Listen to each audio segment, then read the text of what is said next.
For the first time in over 2 decades, Arizonans elected a Democrat to the role of Superintendent of Public Instruction. Kathy Hoffman won a tight race against Republican Frank Riggs. The former special education teacher joins us now from Phoenix. Kathy, thanks so much for your time. You have teaching experience quite a bit. You're not a politician, though you officially are now. How do you anticipate stepping into this new role? Well, first, it's my privilege to be elected Arizona's next Superintendent of Public Instruction. I truly see this as a win for public education in Arizona.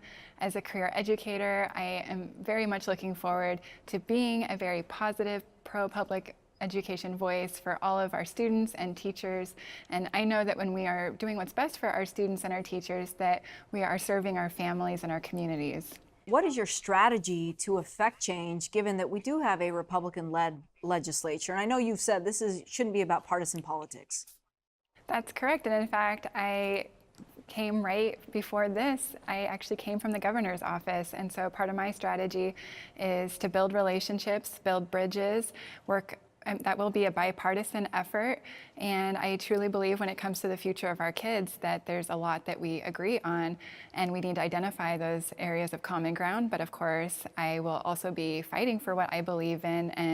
And so, of course, funding will be an issue to make sure that all of our children have all the learning opportunities that they need to be successful. I know for our students to be successful, we need to attract new teachers to the profession. We need to make sure that our teachers have the supports so that they can be successful and that they want to continue to keep teaching. And that's why I'm looking at things like the paid maternity and paternity leave, is because that's one way that we could provide more support to our young teachers who are starting their families. Arizona made headlines this year for the 20 by 2020 plan, though Arizona continues to lag when it comes to per pupil funding. So how will you go about being that pioneer for ensuring that teachers are getting paid? I know that's important to you because you said if we can't just focus on the students, we do have to be concerned with the teachers, the people in front of the classroom.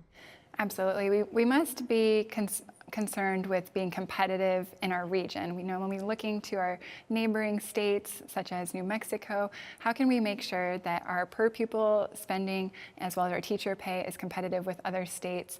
When it comes to the 20 by 2020 plan, it is a great start. It's putting more money in the pockets of our teachers, which is great because they've already been spending out of their own pockets, as well as our families have been spending out of their pockets to fund our classrooms.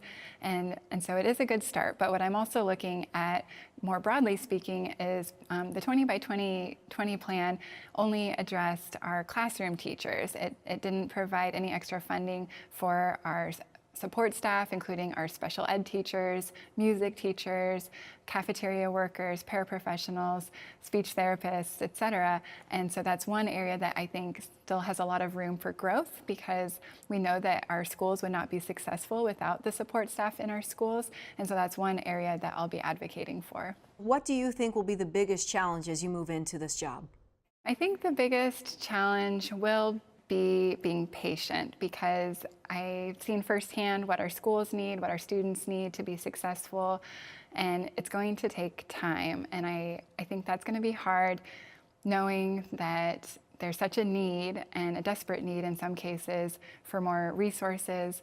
We have schools that are on the brink of shutting down because of lack of funding, frankly.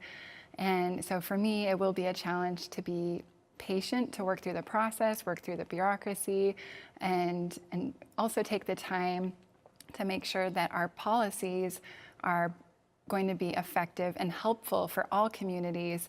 And it's very important to make sure we have all the voices at the table to talk through these policies. But at the end of the day, I think it will be hard and at times frustrating to know that it's going to take years to turn around some of these policies and get back on the right track. Okay, Kathy Hoffman joining us from Phoenix. Thank you so much. Thank you.